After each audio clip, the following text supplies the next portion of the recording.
So yun mga guys, for today's video, gawa tayo ng herbal medicine. Yan mga guys, oh.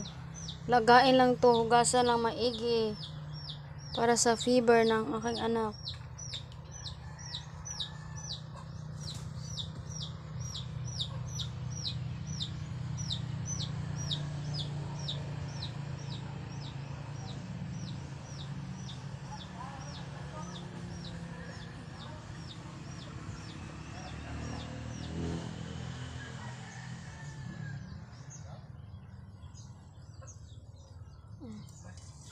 Yan natin sa tubig.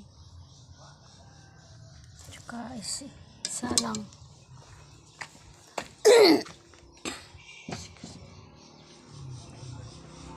Pakuluan lang ng ilang minuto. Tsaka yung